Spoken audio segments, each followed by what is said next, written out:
di dalam kegiatan wisata ilmiah itu tentu saja sesuai namanya, karena kita ada di daerah destinasi wisata ya di Pangandaran.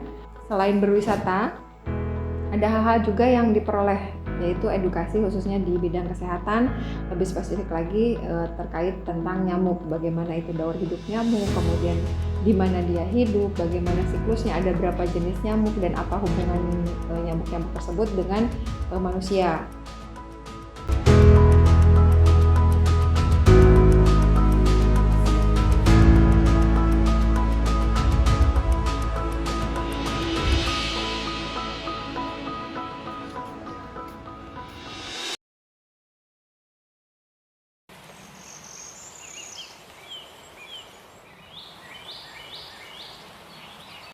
Teman-teman, jadi sekarang aku lagi ada di Kemenkes Labkesmas Pangandaran dan kita bakal nyusurin satu museum yang ada di dalamnya.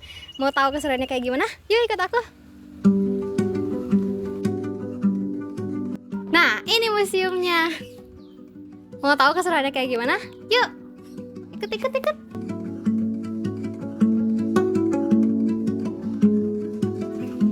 Ini gedungnya, jadi ini yang tadi saya cerita, yang sebelah sini itu yang besar itu dia mosquito teaternya atau teater nyamuk. Di sini museum kita lagi ada di sini di lantai 1, lantai 2-nya ini perpustakaan.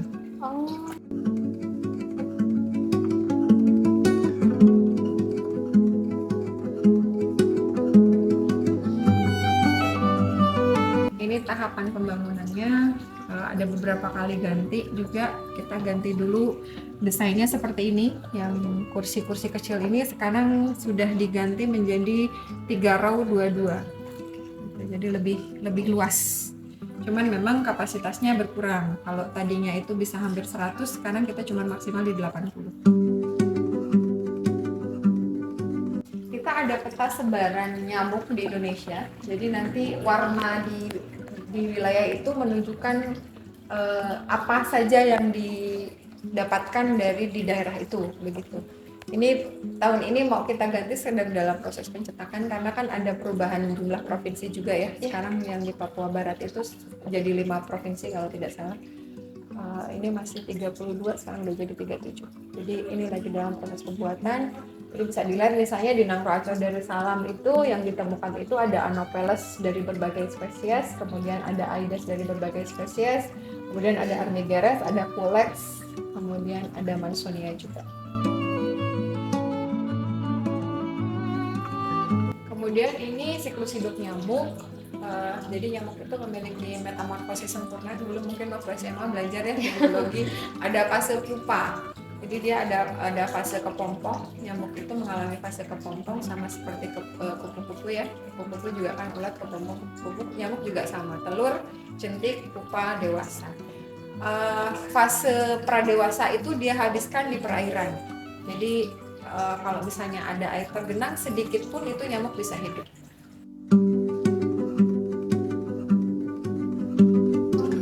Jadi ini salah satu predator alami untuk ikan. Biasanya sih ikannya ikan apa aja, bisa cupang, bisa ikan hias yang kecil-kecil. Kalau yang makannya banyak itu biasanya mujair. Jadi kadang kalau di bak mandi gede suka ada ikan mujair ya, fungsinya itu.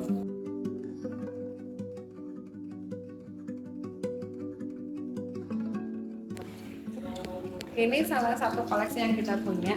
Jadi ada nyamuk Culex, ada Anopheles. Perbedaannya bisa dilihat di sini di deskripsinya. Jadi kalau Culex itu dia menularkan penyakitnya juga berbeda. Anopheles juga penyakitnya berbeda. Anopheles ini dia nyamuk vektor malaria. Jadi dia menularkan penyakit malaria. Kalau Culex dia Japanese encephalitis sama filariasis atau kaki gajah. Kalau pernah lihat yang sakit kakinya bengkak dan lain sebagainya itu penularannya bukan penyebab ya, tapi faktor penular. Kalau penyebabnya itu, kalau filariasis itu cacing namanya. Di sini fotonya kita ada foto Aedes aegypti. Jadi bisa dilihat ya, beda genus nyamuk itu berbeda dia karakteristiknya. Kalau Aedes aegypti itu dia lebih pendek, itu lebih bulat. Kemudian batas corak gelap dan terangnya juga terlihat jelas sekali. Jadi kalau dulu sering nyamuk demam berdarah itu nyamuk belang-belang. Kalau ini Anopheles ini seperti yang tadi saya bilang, dia penular malaria. Ciri khasnya dia itu kalau istirahat itu dia nungging, karena kaki belakangnya lebih tinggi, lebih panjang. Jadi begini. Kemudian ini juga kita punya nyamuk Mansonia. Ciri khas nyamuk Mansonia ini bisa dilihat dari sayapnya.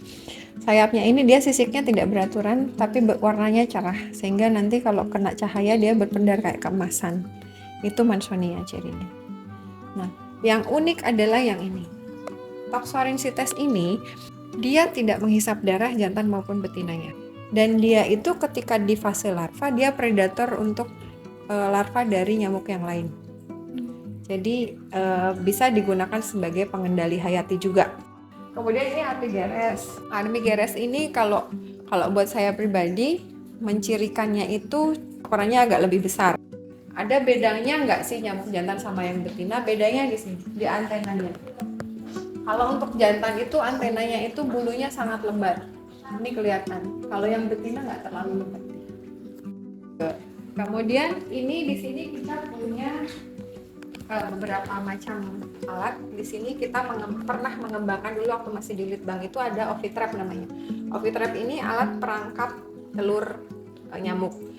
Kalau ini dia menggunakan listrik, jadi dia elektrik UV Ovitrap. Dia juga sama bersifatnya letal, mematikan. Kalau yang di bawah ini adalah alat-alat yang kita gunakan kalau melakukan survei entomologi. Jadi kan kalau misalnya ada wabah di beberapa daerah itu kita lakukan survei entomologi. Ini khususnya untuk malaria sih.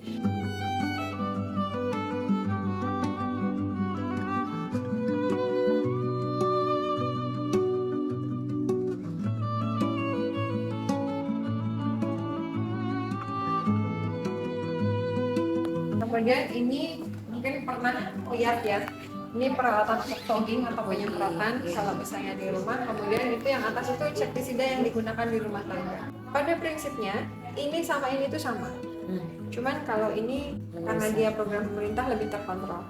Yang ini yang lebih bahaya lagi karena dia tidak terkontrol kan.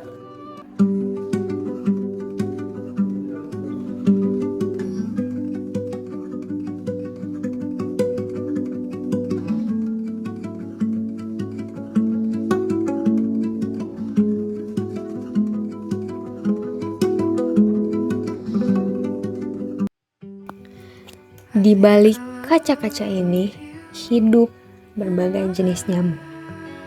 Ada yang jinak, yang tak menyentuh darah manusia sama sekali, dan ada pula yang sangat mematikan, membawa cerita tentang sakit, tentang kehilangan. Mereka kecil, tapi perjalanan hidupnya sangat rumit. Mereka ringan, tapi dampaknya sangat berat. Dan museum ini mencoba memberi ruang bagi kita untuk memahami itu semua.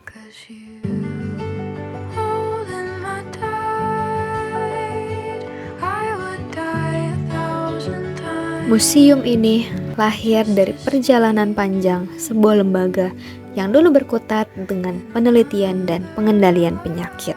Pada tahun-tahun awal, sekitar 2009 dan 2010, para peneliti mengumpulkan sampel demi sampel, botol demi botol. Setiap spesies, setiap botol adalah jejak dari kerja mereka memahami dunia yang sunyi, dunia yang tak kasat mata. Dari tumpukan sampah itu muncul sebuah pikiran sederhana dari kepala kantor saat itu, yakni Bapak Sukianto. Ia mengatakan bahwa pengetahuan tak seharusnya hidup sendirian di balik pintu laboratorium. Ia perlu dibagikan. Ia perlu menyentuh masyarakat dengan cara yang ramah, lembut, dan masuk ke dalam keseharian. Dan dari pemikiran itu, tumbuh sebuah gagasan untuk menghadirkan wisata edukasi di tanah wisata Pangandaran.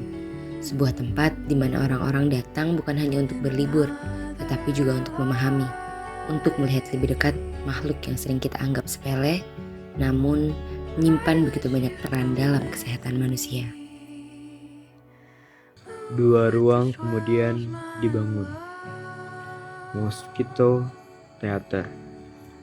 Ruangan temaram di mana cahaya proyektor menari, menceritakan kisah nyamuk melalui film dan dokumenter. dan Museum Nyamuk, tempat spesimen dari 6 genus disimpan dengan tenang, diam, seolah menjaga rahasia tentang hubungan panjang mereka dengan manusia. Dengan biaya masuk yang sangat sederhana, Rp2.000 saja, museum ini membuka pintunya bagi siapapun, bagi pelajar yang penasaran, bagi wisatawan yang singgah sebentar, bagi mahasiswa yang ingin belajar lebih jauh. Di luar museum, tumbuh sebuah taman kecil bernama Tompen. Taman yang lembut, berisi tanaman obat dan tanaman penolak nyamuk. Lavender, kayu putih, dan lainnya. Masing-masing dengan aromanya sendiri, masing-masing membawa ketenangan. Tanaman-tanaman baru menyesuaikan diri di greenhouse sebelum siap ditampilkan. Seperti manusia yang juga butuh waktu untuk merasa nyaman di tempat baru. Semua ini dijalankan oleh tim kecil yang bekerja dengan hati. Edukator yang menjelaskan perlahan, tour guide yang menuntun langkah demi langkah, hingga narasumber yang membimbing mahasiswa menapaki dunia penelitian. Mereka menjaga museum ini tetap hidup, tetap bermakna. Museum Nyamuk bukan hanya bangunan, ia adalah ruang hening, ruang untuk memahami betapa rapuhnya manusia di hadapan alam, ruang yang mengajak kita merenung bahwa sesuatu yang sekecil nyamuk pun bisa menjadi pengingat tentang pentingnya menjaga kesehatan dan lingkungan. Di balik setiap spesimen yang diam, ada pelajaran yang lembut. Bahwa pengetahuan adalah cahaya. Dan cahaya itu, sekecil apapun, akan selalu layak untuk dibagikan. Pada akhirnya, tempat ini bukan sekedar tujuan wisata. Ia adalah ruang refleksi yang mengingatkan kita betapa penting memahami asal-muasal penyakit dan cara mencegahnya. Semakin kita mengenali nyamuk dan perilakunya, semakin besar pula peluang kita menjaga diri dan orang-orang di sekitar. Jika suatu hari kalian singgah ke Pangandaran, sempatkanlah mampir. Di sini, belajar menjadi pengalaman yang lembut, menyenangkan dan penuh makna. Karena kesadaran kesehatan seringkali tumbuh dari sesuatu yang sederhana, seperti mengenal seekor nyamuk.